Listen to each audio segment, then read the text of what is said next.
बिस्मिल्लाहिर्रहमानिर्रहीम अस्सलाम वालेकुम अल्लाहुम्मा सल्ली अला मोहम्मद व आले मोहम्मद हस्बुनल्लाहु व निअमल वकील। कैसे हैं आप लोग? खैरियत से हैं? ठीक ठाक हैं? अच्छा जी, हमने लास्ट क्लास में हमने डिस्कस किया था कि एनबीएफसी क्या होती है और किस तरह से उसकी टाइप्स होती हैं और उसको हम किस तरह से जो है वो परसीव करेंगे कि क्या वो बिजनेस वो कर रही होती है। लैंडिंग एनबीएफसी में कौन कौन से बिजनेस हो रहे होते हैं, फंड मैनेजमेंट एनबीएफसी कौन कौन से बिजनेस कर रही होती है, एक एनबीएफसी और बैंक में क्या फर्क है। ठीक है ना, हमने एक बर्ड्स आई व्यू भी लिया था कि फिर हम एनबीएफसी के टॉपिक में हम कौन कौन सी चीजें देख रहे होंगे। तो उसमें आज हम डिस्कस करने वाले हैं कि एनबीएफसी इनकॉर्पोरेट किस तरह से होती है।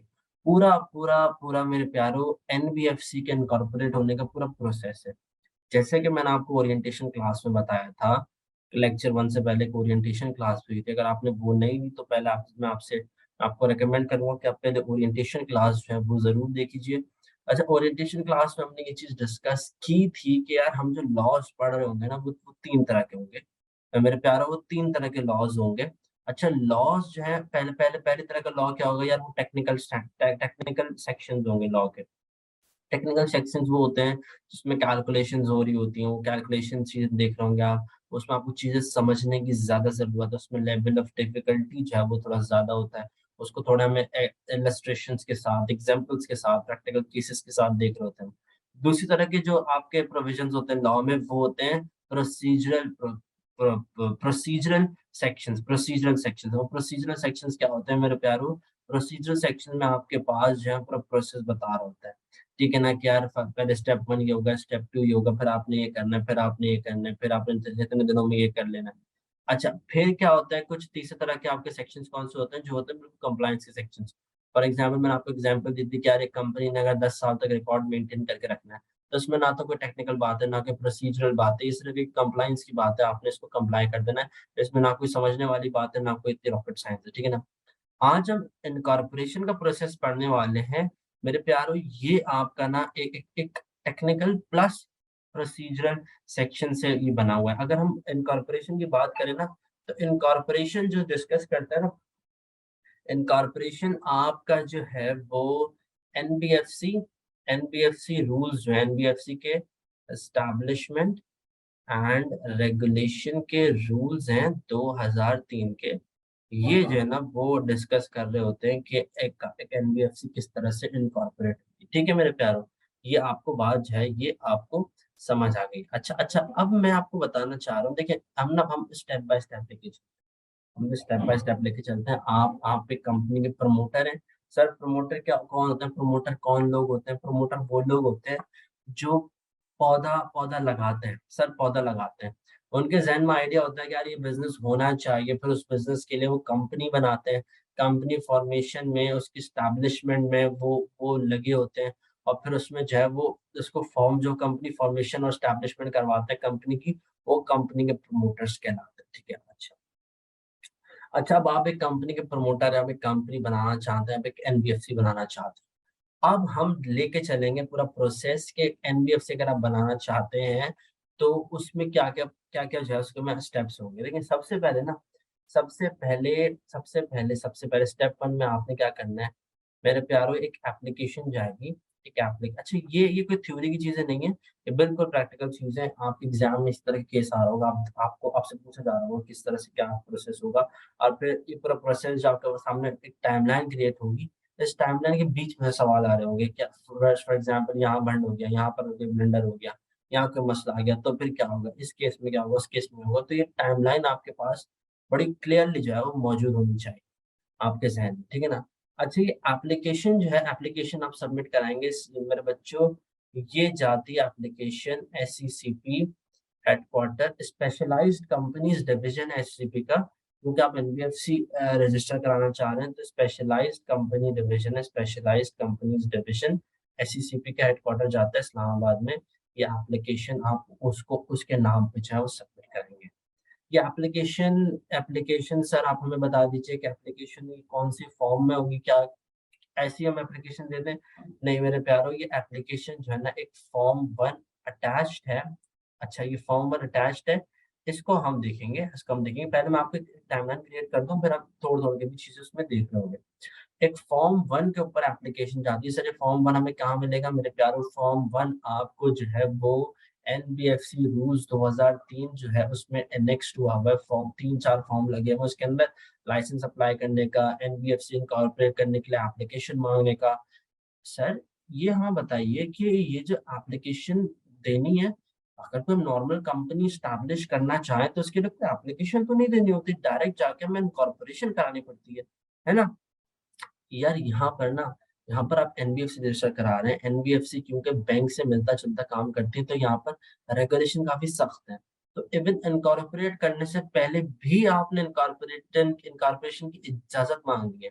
आप इजाजत मांगने के लिए एप्लीकेशन दे रहे हैं कि एससीपी हमें इजाजत दो कि हम एनबीएफसी के तौर पे इनकॉर्पोरेट हो सके, ठीक है ना? आप डायरेक्ट जाके इनकॉर्पोरेशन की एप्लीकेशन नहीं दे सकते कि आप ये इनकॉर्पोरेशन की एप्लीकेशन नहीं है कि इनकॉर्पोरेट करा रहे हैं, आपको कोई फॉर्म जमा करा रहे हैं इनकॉर्पोरेशन का, ये आप इजाजत मांग रहे हैं, ये एप्लीकेशन है फॉर परमिशन, ये एप्लीकेशन है फॉर परमिशन। बिल्कुल आपने इसमें कंफ्यूज नहीं होना, इसमें 3-4 चीजें सिमिलर तरह की आएंगी। तो ये जो पहली एप्लीकेशन है this is for taking permission, आप एससीपी से परमिशन मांग रहे हैं कि एससीपी हमें इजाजत दो कि क्या तो हम एनबीएफसी के तौर पे इनकॉर्पोरेट करा लें, तो ये आप इजाजत मांग रहे हैं। फॉर्म 1 पे आप इजाजत मांगेंगे एससीपी से, एप्लीकेशन सबमिट कराएंगे in the name of SCP headquarter Islamabad का स्पेशलाइज्ड कंपनीज डिविजन। अब आपने एप्लीकेशन ये फॉर्म 1 जो है वो जमा करा दिया। अब मेरे प्यारो एससीपी क्या करेगा, अब एससीपी के पास आपकी एप्लीकेशन आई है। अब एससीपी देखेगा कि क्या तो आपके जो डायरेक्टर्स हैं, आपके जो प्रमोटर्स हैं, आपका जो चीफ एग्जीक्यूटिव है, आपका जो डायरेक्टर्स हैं, प्रमोटर्स आगे, चीफ एग्जीक्यूटिव आगे, ठीक है ना? आपके जो मेजॉरिटी शेयर होल्डर्स वगैरह हैं, ये जो कंपनी के जो डिसीजन मेकिंग लोग होते हैं, ठीक है ना? कंपनी के जो मेन लोग होते हैं, इन लोगों ने क्या तो तमाम की तमाम जो आपके कंपनीज ऑर्डिनेंस की चीजें हैं, कंपनी की जो रेगुलेशन की चीजें, तमाम रेगुलेशन को, तमाम लॉज को क्या कंप्लाई सही से किया है? मतलब सारी कंप्लायंस चेक करेगा, सर ये कौन-कौन से लॉज़ की, कौन-कौन से सेक्शंस की, कौन-कौन से रेगुलेशन की बात कर रहे हैं। देखिए, आगे जाके आप पढ़ेंगे कि भाई एक मिनिमम कैपिटल रिक्वायरमेंट होती है, कुछ कैपिटल एडिक्वेसी रेशियो की रिक्वायरमेंट होती है, कुछ रिजर्व्स की रिक्वायरमेंट होती है, कुछ डायरेक्टर्स की रिक्वायरमेंट होती है। इतने डायरेक्टर्स आपने रखे हैं, उसमें फलाना जो है इंडिपेंडेंट होने चाहिए, डायरेक्टर्स की क्वालिफिकेशन होनी चाहिए। तो जगह-जगह पे जो है ना लॉ आपको गाइड कर रहा है, लॉ आपको बाइंड कर रहा है, आपको बता रहा है कि आपको ये चीज़ें जो है वो इस तरह से लेके चलनी है। तो एसजीपी चेक करेगा कि यार आपने अब तक क्या जो चीजें करनी है वो आपने कर ली, सर वो कौन-कौन सी चीजें हम देख रहे होंगे, बेफिक्र रहिए। ये सब मैं आपको टाइमलाइन बना के दिखा रहा हूँ कि पहले आपने एससीपी के नाम पे एक एप्लीकेशन दी कि एससीपी हमें इजाजत दो कि क्या तो हम एनबीएफसी के तौर पर रजिस्टर हो सकते हैं या फिर नहीं हो सकते। तो फिर आपने इजाजत मांगने के लिए एप्लीकेशन दी है एससीपी को। अब एससीपी के पास आया, एससीपी ने देखा कि यार इनके डायरेक्टर्स, इनके प्रमोटर्स क्या इंसान के बच्चों की तरह चल रहे हैं, इन्होंने तमाम रेगुलेशन, तमाम लॉज को फॉलो किया है, सब ठीक-ठाक चल रहा है, सब कोई मसला तो नहीं है, ठीक है ना? कोई पंचायत तो नहीं है। तो इन्होंने जो है वो चेक कर लिया, फिर आपको क्या किया? सर अब आपको ये इजाज़त है, ये आपको इजाज़त देंगे। ये नहीं कि आपकी कंपनी कोई इनकॉर्पोरेट हो चुकी, नहीं, अब आपको परमिशन मिली है, ये परमिशन मिली है। This is only a permission. अब परमिशन जब आपको मिल गई ना, आपको मतलब फॉर्म 1 जो है ना मेरे प्यारो, फॉर्म 1 सिर्फ परमिशन के लिए है। ये मैं आपको क्लियर क्यों कर रहा हूँ, ये टाइमलाइन में 3-4 एप्लीकेशन आएँगे तो आप कन्फ्यूज़ नहीं हो जाइए कौन सी एप्लीकेशन किस चीज़ के लिए। अच्छा जी, अभी परमिशन आपको मिल गई, अभी परमिशन के बाद ना इसके साथ, परमिशन मिलने के साथ आपको मिले हैं 6 महीने, 6 मंथ्स। मेरे प्यारो 6 महीने के अंदर जो है आपने इनकॉर्पोरेट करवा लेना है अपने आप को। सर तो ये क्या किया था? ये इजाज़त माँगी थी, ये इजाज़त माँगी थी। अब इजाज़त आपको मिल गई है, अब आप इनकॉर्पोरेट जाएँ करवा लें, जाएँ करवा लें इनकॉर्पोरेट। अब सर इनकॉर्पोरेट किस तरह से करवाएँ? यार ये नॉर्मल जैसे आप एक कंपनीज़ ऑर्डिनेंस के, कंपनीज़ लॉज़ के तहत कोई भी कंपनी बनाते हैं, इस तरह से आपने कंपनीज़ लॉज़ के तहत अपनी एक कंपनी रजिस्टर करवा लेनी है, कंपनी इनकॉर्पोरेट करवा लेनी है। नॉर्मल कंपनी केस में जो कि एनबीएफसी काम नहीं कर रही होती, उस केस में आप क्या करते हैं, आप डायरेक्ट इनकॉर्पोरेट कराते हैं, आप डायरेक्ट इस स्टेप से स्टार्ट होते हैं। आप डायरेक्ट इस स्टेप से स्टार्ट होते हैं, लेकिन क्योंकि ये एनबीएफसी आपने पहले इजाज़त माँगी, ठीक है। अच्छा अब आपने परमिशन मिलने के 6 महीने के अंदर आपने जो है वो कंपनीज़ लॉज़ के तहत जो है वो आपने सब इनकॉर्पोरेट अपना करवा लिया। एक सर इनकॉर्पोरेट हमें बताइए कि क्या या तो पब्लिक कंपनी के तौर पे करानी है या फिर लिस्टेड कंपनी के तौर पे करानी है या फिर प्राइवेट कंपनी में चलेगी। मेरे प्यारो ये अलग-अलग बिज़नेस के लिए अलग-अलग कंपनी लॉ ने आपको बताई हुई है। ये हम आगे डिस्कस करेंगे कि आपकी किस कंपनी के लिए आपको कौन-सी किस तरह की जो है वो आपने कम किस तरह के बिज़नेस के लिए आपने किस तरह की कंपनी रजिस्टर करवानी है। फॉर एग्ज़ाम्पल फंड मैनेजमेंट अगर कंपनी है, तो वो पब्लिक कंपनी होनी चाहिए। फॉर एग्ज़ाम्पल अगर कोई लेंडिंग एनबीएफसी है तो और डिपॉज़िट टेकिंग है तो वो तो लिस्टेड होनी चाहिए। ये आपको मैं एग्ज़ाम्पल दे रहा हूँ, तो आगे जाके हम डिटेल में पूरा चीज़ें देख रहे हैं उसको, ठीक है। अच्छा, सर हमें बताइए कि ये जो 6 महीना आपने बताया है, तो अगर 6 महीने के अंदर हमने नहीं कराया, 6 महीने के अंदर हमने इनकॉर्पोरेट नहीं कराया, तो फिर हमारी क्या परमिशन एक्सपायर हो जाएगी? जी बिल्कुल, आपकी परमिशन एक्सपायर हो जाएगी, फिर आपने एक न्यू एप्लीकेशन देनी पड़ेगी एससीसीपी के नाम पे कि भई एससीसीपी हमें वापस अलाउ करो, हम नहीं कर पाए थे इनकॉर्पोरेट, सही है? और आपने वापस एप्लीकेशन देनी है। सर क्या ये टाइम एक्सटेंड हो सकता है? मेरे प्यारो ये टाइम एक्सटेंड हो सकता है इन स्पेशल सर्कमस्टांसेस अगर एससीपी समझे कि आपको आप आपकी रीज़न्स जो आप प्रोवाइड कर रहे हैं कि आप क्यों इनकॉर्पोरेट नहीं कर पाए वो दुरुस्त हैं, उसमें कोई आप दो नंबरी नहीं कर रहे हैं, तो वो फिर आप एससीपी आपको मज़ीद 3 महीने का टाइम दे सकता है। मज़ीद 3 महीने का टाइम दे सकता है, मतलब मैक्सिमम अप टू 9 मंथ्स का आपको टाइम मिल सकता है। वैसे 6 महीने है, लेकिन जो है वो इन स्पेशल सर्कमस्टांसेस अगर एससीपी सही समझे, तो आपको मज़ीद 3 महीने का टाइम मिल सकता है, ठीक है ना? और फिर इस टाइम के अंदर-अंदर आपने जो है वो अपनी कंपनी को जो है वो इनकॉर्पोरेट करवा ठीक है सर, हमने इनकॉर्पोरेट करवा लिया। हम यहाँ पर जो है वो इनकॉर्पोरेशन हमारी हो गई। माशाल्लाह मुबारक हो। This calls for a party हमने जो है वो इनकॉर्पोरेट करवा दिया। हमने इनकॉर्पोरेशन करवा ली अपनी कंपनी की। ठीक है, हमारी कंपनी इस लॉज़ के तहत जो है वो इनकॉर्पोरेट हो गई। सर तो अब इसको एनबीएफसी कैसे बनाएँगे? तो इनकॉर्पोरेट हुई है अंडर नॉर्मल आपने हमें बताया था सर आपने हमें एग्ज़ाम्पल दी थी कि यार ये ऑरेक्स लीजिंग जो है ये भी कंपनीज़ लॉस के तहत बनी है। लकी सीमेंट जो है ये भी कंपनीज़ लॉस के तहत इनकॉर्पोरेट हुई है। तो इन दोनों में फ़र्क क्या है? यार एनबीएफसी के पास एक लाइसेंस होता है। लाइसेंस के लिए अप्लाई करते हैं एससीसीपी और वो एससीसीपी जो है वो लाइसेंस इश्यू करता है कि एनबीएफसी को कि आप ये फला-फला तरह के बिज़नेस जो है वो कर सकते हैं। हर बिज़नेस के लिए सेपरेट तरह का जो है वो लाइसेंस होता है। कुछ लाइसेंस ऐसे होते हैं जो मल्टीपल बिज़नेस के लिए एप्लीकेबल एप्लीकेबल होते हैं। कुछ लाइसेंस ऐसे होते हैं जो आप साथ जोड़ के नहीं ले सकते मतलब आप इन 2 फला 2 चीज़ों के बिज़नेस आप एक साथ इकट्ठा नहीं कर सकते, ठीक है ना? वो हमने डिस्कस हम कर चुके हैं, ठीक है। अब आपने जो है ये इनकॉर्पोरेशन आपने करवा ली, अब आप क्या करेंगे? अब फौरी तौर पे आप लाइसेंस के लिए अप्लाई करें। आप लाइसेंस के लिए अप्लाई करेंगे, फौरी तौर पर आप लाइसेंस के लिए अप्लाई करेंगे। किस फॉर्म में करना है, क्या करना है, हम आगे जाके देखेंगे। जब लाइसेंसिंग हम देखेंगे कि किस फॉर्म में अप्लाई करना है, किस तरह से होगी लाइसेंसिंग, वो हम देख लेंगे। लेकिन अब आपने क्या करना है, आपने एप्लीकेशन देनी है, आपने अप्लाई करना है, अप्लाई फॉर लाइसेंस, ठीक है? आपने अप्लाई करना है। अब एसईसीपी क्या करेगा मेरे प्यारो, एसईसीपी क्या करेगा, आपको चेक करेगा। क्या आप सर इधर भी तो चेक किया था ऊपर। यार वो चेक किया था कि क्या आप इनकॉर्पोरेट होने के लायक हैं। अब बताएगा कि आप बिज़नेस कैरी करने के लायक हैं। आप बेफ़िक्र रहिए जब ये टाइमलाइन पूरी बन जाएगी आपको पूरा क्लियर पिक्चर समझ आ जाएगी, ठीक है ना? यार मेरे प्यारो अब आप देखें वैसे भी आपको पता है किस चीज़ पे चेक करेगा? ये जो NBFC establishment and regulation rules जो हैं 2003 के, उसका जो रूल 5 है उसमें उसका सब रूल 6 है जिसमें कि वो बातें बताई हैं कि जिसके बेस पे एससीपी आपको चेक करना है। सर वो बातें क्या हैं? मेरे प्यारो हम वो भी देख रहे हैं, ठीक है ना? ये मैं आपको एक टाइमलाइन बता रहा हूँ, बार-बार ये बोल रहा हूँ मैं आपको कि टाइमलाइन है आपके पास सिर्फ हम उसको तोड़-तोड़ के हर चीज़ की लिख रहे हैं। आपने लाइसेंस के लिए अप्लाई किया, एससीसीपी ने जो है वो रूल 5 के सब रूल 6 के तहत आपको आपको चेक किया कि क्या आप इस काबिल हैं कि आप जो है अपना बिज़नेस कमेंस कर सकें। देखिए इनकॉर्पोरेट होना और बात है, बिज़नेस कमेंस करना और बात है। अगर हम उसको और पीछे से लेके चलें, तो इनकॉर्पोरेशन की इजाज़त मिलना और बात है, इनकॉर्पोरेट होना और बात है और इनकॉर्पोरेशन के बाद एनबीएफसी का बिज़नेस स्टार्ट करना ये और बात है। ये 3 अलग-अलग चीज़ है। ठीक है ना?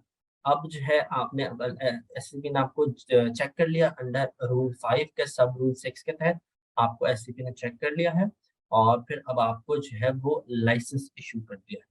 सर लाइसेंस इश्यू के साथ ना ये आपको लाइसेंस जो इश्यू किया है, इसके साथ-साथ आपको एक टाइम पीरियड देगा।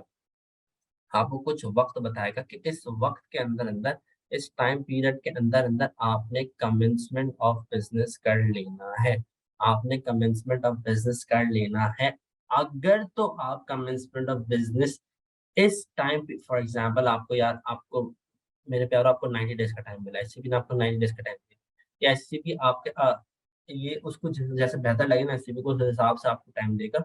हर कंपनी के अलग अलग हिसाब किताब चलेगा, तो एससीपी को जैसा बेहतर लगेगा उस हिसाब से टाइम मिलेगा, ठीक है ना। तो फॉर एग्जाम्पल एससीपी ने आपको 90 डेज का टाइम दिया, कि आपको फॉर एग्जाम्पल या आप एग्जाम्पल लिख लीजिए, तो चलो आप बाद में भूल, ठीक है ना। तो ये एक फॉर एग्जाम्पल आपको 90 डेज का टाइम मिला, तो 90 डेज के अंदर अंदर अब आपने कमेंसमेंट ऑफ बिजनेस कर लेनी है, कर लेनी है।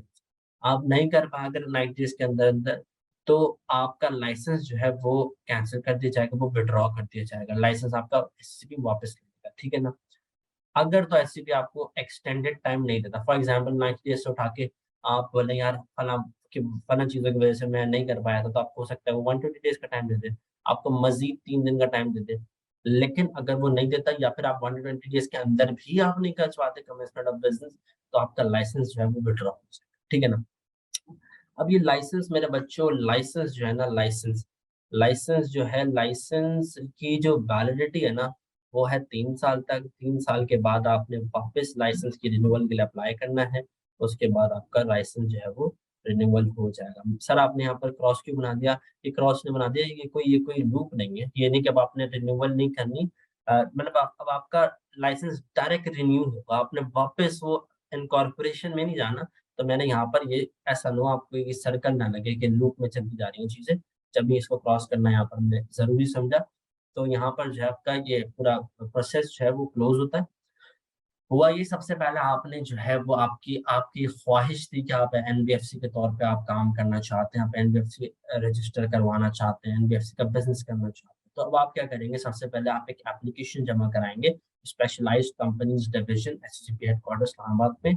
फॉर्म 1 पे ये एप्लीकेशन जाएगी, आपकी एप्लीकेशन एससीपी को जाके पहुँची, एससीपी को पता चला कि आप ख़्वाहिशमंद हैं, आप इजाज़त माँगना चाहते हैं कि क्या आपको इनकॉर्पोरेट करने दिया जाए। एसवीपी देगा कि आपके डायरेक्टर्स, आपके प्रोमोटर्स, आपके चीफ एग्जीक्यूटिव जो आप फॉर्म 1 में प्रोवाइड करेंगे तमाम की तमाम चीज़ें, डिटेल्स प्रोवाइड करेंगे। उस डिटेल्स को मद्देनज़र रखते हुए एसवीपी देखेगा कि क्या आप इस काबिल हैं कि आपको इनकॉर्पोरेट करने की इजाज़त दी जाए। अगर तो एसवीपी समझता है कि आप इस काबिल हैं और आप तमाम के तमाम रूल्स और रेगुलेशंस और लॉज़ को फ़ॉलो करते हैं, तो एससीपी आपको इजाज़त दे देगा कि ठीक है, आप जाएँ इनकॉर्पोरेट करवा लें अंडर कंपनीज़ लॉज़, ठीक है? आप इनकॉर्पोरेट करवा लें, आपको 6 महीने देगा एससीपी कि जाएँ आप इनकॉर्पोरेट करवा लें, ठीक है ना? 6 महीने से सर मैक्सिमम ये टाइम जा सकता है, ये 3 मंथ्स की एक्सटेंशन आपको मिल सकती है, ठीक है ना? तो मैक्सिमम अप टू 9 मंथ्स जा सकता है, लेकिन वो भी स्पेशल सर्कमस्टेंसेस में, अंडर नॉर्मल सर्कमस्टेंसेस आपको 6 महीने के अंदर-अंदर आपने अपनी एनबीएफसी को इनकॉर्पोरेट करवाना। अब आपने इनकॉर्पोरेशन करवा ली, ठीक है। आपने इनकॉर्पोरेशन करवा ली, इनकॉर्पोरेशन के फ़ौरन बाद अब एनबीएफसी का काम तो बिज़नेस तो कैरी नहीं कर सकते ना, क्योंकि अब तो आप एक एनबीएफसी के तौर पे चले आपने इनकॉर्पोरेट करवा ली, कंपनी इनकॉर्पोरेट करा ली, एक कंपनी इनकॉर्पोरेट करा ली और फिर अब आप एनबीएफसी कई तरह के बिज़नेस हमने डिस्कस किया था कि 9 तरह के बिज़नेसेस हमने डिस्कस किए थे एनबीएफसी के। अब आप उसमें से कौन-सा बिज़नेस करना चाहते हैं? कुछ आप 2-3 तरह के बिज़नेसेस साथ करना चाहते हैं। आप जो है वो एक तरह का बिज़नेस करना चाहते हैं। तो वो जिस-जिस तरह के बिज़नेसेस आप करना चाहते हैं अंडर एनबीएफसी, तो आप जो है वो लाइसेंस के लिए अप्लाई करेंगे उस फलाँ तरह के लाइसेंस के लिए। फॉर एग्ज़ाम्पल आप जो है वेंचर कैपिटल में काम करना चाहते हैं, वेंचर कैपिटल मैनेजमेंट का। तो अब आप वेंचर कैपिटल मैनेजमेंट के लाइसेंस के लिए अप्लाई करेंगे, ठीक है ना? फिर एफसीपी रूल 5 के तहत देखिएगा कि क्या तो आप में वो आपको वो लाइसेंस इश्यू करना चाहिए। आपको क्या वेंचर कैपिटल का लाइसेंस इश्यू करना चाहिए, फिर आपको नहीं करना चाहिए। फिर फॉर एग्ज़ाम्पल आपने अप्लाई किया कि मुझे एसेट मैनेजमेंट का लाइसेंस भी चाहिए, मुझे वेंचर कैपिटल का लाइसेंस भी चाहिए, मुझे जो है इन्वेस्टमेंट एडवाइज़री का लाइसेंस भी चाहिए। तो फिर एससीबी देखता है यार आपको इन्वेस्टमेंट एडवाइज़री या फिर आपको वेंचर कैपिटल का लाइसेंस मिल जाए, लेकिन फॉर एग्ज़ाम्पल आपको एसेट मैनेजमेंट का लाइसेंस नहीं मिलना चाहिए। तो वो फिर एससीबी इन चीज़ों के बुनियाद पर आपको देखकर जज करेगा, ठीक है ना? फिर एससीबी ये भी देखेगा कि आपकी ख्वाहिशात ऐसी तो नहीं है जो कि पूरी ना हो सके। आप ऐसी चीज़ें तो नहीं माँग रहे जो पूरी ना हो सके, ठीक है ना? तो एससीबी देखेगा कि यार कि ऐसा तो नहीं है कि इसने लैंडिंग एनबीएफसी और फंड मैनेजमेंट एनबीएफसी का लाइसेंस साथ माँग लिया। मतलब फॉर एग्ज़ाम्पल इसने लीज़िंग का और इन्वेस्टमेंट एडवाइज़री का साथ माँग लिया। अब लीज़िंग मेरे प्यारो एक लैंडिंग एनबीएफसी का काम है और इन्वेस्टमेंट एडवाइजरी मेरे प्यारो एक फंड मैनेजमेंट एनबीएफसी का काम है। आप ये जानते हैं कि एक एनबीएफसी लैंडिंग का और फंड मैनेजमेंट का काम एक साथ एक वक्त में नहीं कर सकती, तो ये तो फिर इसका उसको फिर रिजेक्शन मिल रही होगी, ठीक है ना। ऐसे भी आपको बताएगा कि भाई आपकी जो है वो आपके एप्लीकेशन रिक्वेस्ट जो है वो लाइसेंस की वो हमने रिजेक्ट कर दी है, ठीक है। अब फिर अगर फॉर एग्जांपल आपने तमीज़ से बिल्कुल अच्छी तरह से आपने चीज़ें, आपको पता है पहले से आपने देखा भाई रूल 5 की तरह में चेक किया जाएगा, तो हम सारी चीज़ें कंप्लाई विद करके फिर हम अप्लाई करते हैं। फिर आपने अप्लाई किया तो आपको लाइसेंस इश्यू हो गया। अब लाइसेंस इश्यू के साथ आपको एक टाइम पीरियड मिलेगा। ऐसे ही बोलेगा ठीक है आपको लाइसेंस मिलता है। अब फॉर एग्जांपल ये कोई फिक्स टाइम नहीं है, ये आपको वेरी करेगा टाइम। फॉर एग्जांपल 90 डेज़ के अंदर-अंदर अब आपने जो है अपना बिज़नेस कमेंस कर लेना है। अगर आप नहीं कर पाए तो आपका लाइसेंस विथड्रॉ हो जाएगा, या फिर ऐसे भी आपको कुछ एक्सटेंशन दे सकता है, 30 दिन की एक्सटेंशन और दे दी, वो भी अगर अंडर स्पेशल सर्कमस्टांसेस। अगर उस टाइम के अंदर कर लिया तो ठीक है, नहीं किया तो फिर आपका लाइसेंस जो है विथड्रॉ। सर लाइसेंस आपका जो आपको प्रॉपर्ली इश्यू हो जाएगा, जो आपको मिल जाएगा, जो आपके पास रहेगा, वो 3 साल तक रहेगा। 3 साल के बाद वो एक्सपायर हो जाएगा, उसके लिए रिन्यूअल जाएगी। अब रिन्यूअल की क्या-क्या प्रोसेस है, रिन्यूअल किस तरह से होगी, हम सब चीज़ जो है वो तोड़-तोड़ के देखेंगे। अब सबसे पहले कि आपके पास कोई टाइम, मेरे प्यारो, टाइमलाइन आपके पास पूरी जो है ना वो क्लियर है। अब सबसे पहले हम देख लेते हैं फॉर्म 1 क्या है। हम सबसे पहले ये फॉर्म 1 देख लेते हैं कि इसमें क्या-क्या डिटेल्स आएँगी और ये क्या चीज़ है। फॉर्म 1 देखते हैं पहले हम, ठीक है ना? फिर देखते हैं एससीपी क्या चेक कर रहा होगा, फिर परमिशन ये पूरी इनकॉर्पोरेशन किस तरह से होगी, लाइसेंस के लिए कौन-सा फॉर्म में लाइसेंस अप्लाई होगा, उस फॉर्म को देख लेंगे। एससीसीपी के जो रूल 5 के सब रूल 6 है, इसमें एससीपी किन-किन बुनियाद पे चेक करा होगा, उसको देख लेते हैं। लेकिन अब लाइसेंस जो रिन्यूअल हो रहा होगा उसको किस फॉर्म पे हो रहा होगा और किस तरह से जो है वो लाइसेंस के रिन्यूअल का प्रोसेस है, उसको भी हम देख रहे हैं। सबसे पहले आइए हम चेक कर लेते हैं कि फॉर्म 1 जो है ये क्या है, ठीक है ना? आइए।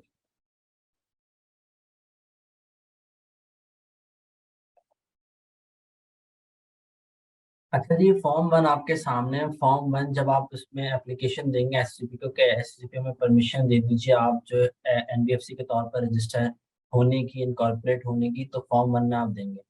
अच्छा जी, फॉर्म 1 किस तरह से होगा? Securities and exchange commission of Pakistan के नाम पे लिखा जाएगा। आपने बोला कि भई ठीक है हम अप्लाई कर रहे हैं, ये फलाँ इन्फॉर्मेशन जो आपने माँगी है हम प्रोवाइड कर रहे हैं। सर ये कौन-सी इन्फॉर्मेशन है? देखिए फॉर्म 1 के साथ जो है ये एनेक्स्ड इन्फॉर्मेशन है।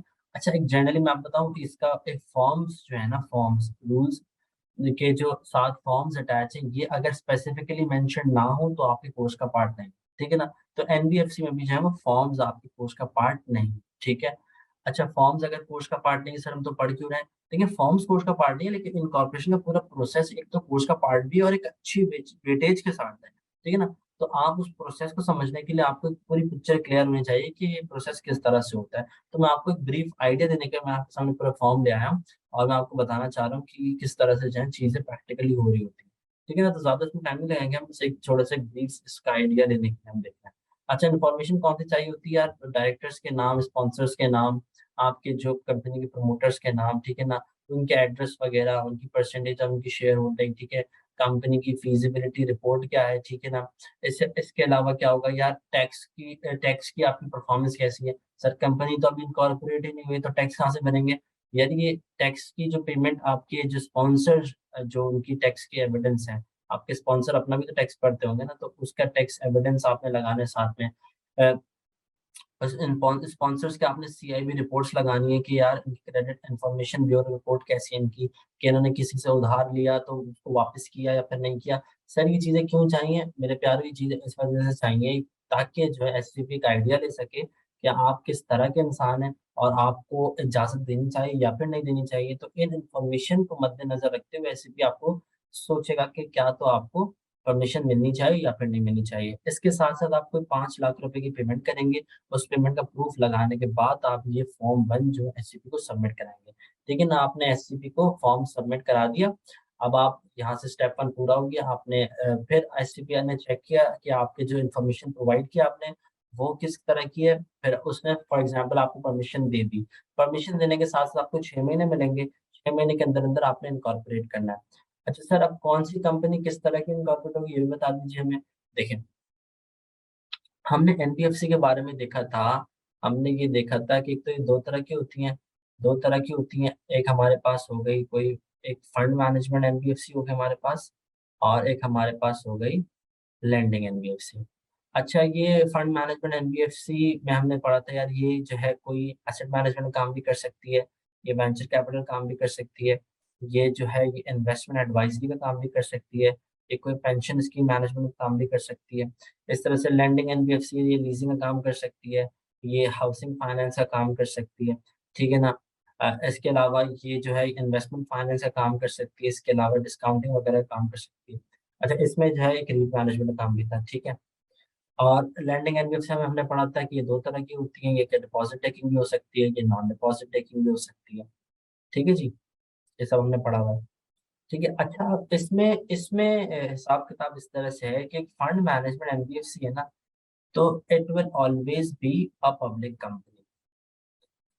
It will always be a public company, मतलब अगर आप एक एसेट मैनेजमेंट कंपनी बनाना चाहते हैं, तो आप पब्लिक कंपनी के तौर पर रजिस्टर कराना है। अगर आप इन्वेस्टमेंट एडवाइज़री करना चाहते हैं, तो फिर आपने पब्लिक कंपनी के तौर पर रजिस्टर कराना है। अगर आप पेंशन स्कीम करना चाहते हैं, तब पब्लिक कंपनी बनानी है। रीट मैनेजमेंट करना चाह रहे हैं, तब पब्लिक कंपनी बनानी है। सर, आपने वेंचर कैपिटल को छोड़ क्यों दिया? यार, वेंचर कैपिटल केस में ऐसा है कि एक प्राइवेट कंपनी भी वेंचर कैपिटल का काम जो है वो कर सकती है। Only in case of venture capital management का बिज़नेस एक प्राइवेट कंपनी भी कर सकती है। अच्छा, अब लेंडिंग के केस में, लेंडिंग एनबीएफसी के केस में क्या करना है? अगर तो वो डिपॉज़िट टेकिंग है ना, तो it shall always be a listed company. एक लिस्टेड कंपनी ही डिपॉज़िट टेकिंग लेंडिंग एनबीएफसी बन सकती है। अच्छा, नॉन डिपॉज़िट टेकिंग के बारे में क्या ख़्याल है? इसमें क्या है, it can be any company. It can be public company, it can be a private company, it can be listed, non listed.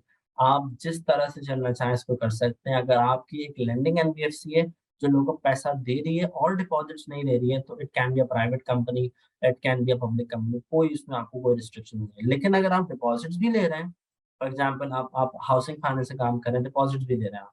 आप इन्वेस्टमेंट फाइनेंस से काम कर रहे हैं और डिपॉज़िट्स भी ले रहे हैं।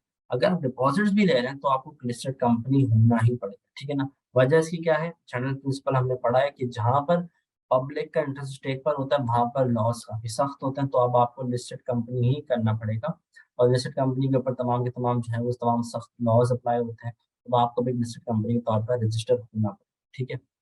इसके अलावा इसके अलावा क्या है? इसके अलावा ये फंड मैनेजमेंट के केस में पब्लिक कंपनी होगी ऑलवेज़, लेकिन एक वेंचर कैपिटल कंपनी अ, एक प्राइवेट कंपनी भी जो है वेंचर कैपिटल काम कर सकती है, सिर्फ़ only in case of venture capital. तो पूरा मैप आपके सामने क्लियर है कि किस तरह के बिज़नेस करने के लिए हमें किस तरह की कंपनी रजिस्टर करानी है। अब फॉर एग्ज़ाम्पल इसके एग्ज़ाम में आपका क्वेश्चन है कि यार, एक कंपनी है रीट मैनेजमेंट में काम करना चाहती है, वो रियल एस्टेट इन्वेस्टमेंट करना चाहती है। तो आपको पता है यार, वो एक पब्लिक कंपनी ही होनी चाहिए, ठीक है ना? तो यहाँ पर हमने ये 3 स्टेप्स देख लिए हमारे हमारे हमारे मैप के हमने 3 स्टेप्स देख लिए। हमारे टाइमलाइन के सबसे पहले एप्लीकेशन का आपने देख लिया कि फॉर्म 1 कैसा होता है, फिर आपने देख लिया एससीपी क्या चीज़ें देख ली होगी, फिर आपने देख लिया कि परमिशन मिल गई 6 महीने के अंदर-अंदर आपने किस तरह से चाहे इनकॉर्पोरेट करना है। अब हम आ जाते हैं आइए कि लाइसेंस के लिए किस तरह की एप्लीकेशन जाएगी। यार, ये फॉर्म 2 जाता है लाइसेंस के लिए, हमने फॉर्म 1 देखा, यहाँ पर फॉर्म 2 में लाइसेंस के लिए हम अप्लाई करते हैं, ठीक है ना? फिर एससीपी जो है वो रूल 5 के सब रूल 6 के तहत जो है वो चेक कर रहा होता है कि क्या तो हमें लाइसेंस उसे देना चाहिए या फिर नहीं देना चाहिए। ये तमाम की तमाम चीज़ें जो है वो हम लाइसेंसिंग में देख रहे होंगे, जब हम लाइसेंसिंग का नेक्स्ट लेक्चर हमारा कवर कर रहे होंगे। उसमें क्या देख रहे होंगे हम कि लाइसेंस अप्लाई किस तरह से होता है फॉर्म 2 पे, उसमें एससीपी सब रूल 6 और रूल 5 के तहत हमें किन चीज़ों पर लाइसेंस अप्लाई कर हमें लाइसेंस ग्रांट कर रहा होता है, और तीसरा ये कि रिन्यूअल इसका किस तरह से हो रहा होता है। तो लाइसेंसिंग लेक्चर में आपको तीनों बातों की जो है वो आपको उसका आंसर मिल जाएगा। ठीक है जी? तो नेक्स्ट लेक्चर में मिलते हैं। अपना बहुत-बहुत ख़्याल रखिएगा, दुआ में याद रखिएगा। अंटिल नेक्स्ट टाइम, अल्लाह हाफ़िज़। A licensed corporate lawyer, financial analyst, black belt martial artist and anchor of current affairs TV show. Manar Ahmed Siddiqui got nationwide first position in CA examinations 2017 and soon after his certification from the Institute of Chartered Accountants of Pakistan, he pursued his legal practice in corporate law and taxation before the high courts, under a license of attorney at law issued by the Bar Council. He is currently working as a partner, corporate and taxation in Ishfaq Hussain and Company and serves as an editorial board member in country's leading law research journal known as Pakistan's Journal of Law and Jurisprudence. He has been engaged in providing professional services to prominent corporate clients and also serving as the Faculty of Law with ICAP's approved learning partner, that is, ARTT Business School. He had been nominated to conduct Corporate Law's workshop for June 2022 batch by ICAP South. As an anchor person, he has presented over 200 television programs at 5 different television channels until now, including programs on legal and financial aspects of the national and international affairs. Through his strong professional and educational background of law and finance, Minar specializes in corporate laws, securities laws, financial institution laws, forex and governance. Now as your corporate law is an open book examination, learn it from the corporate lawyer himself.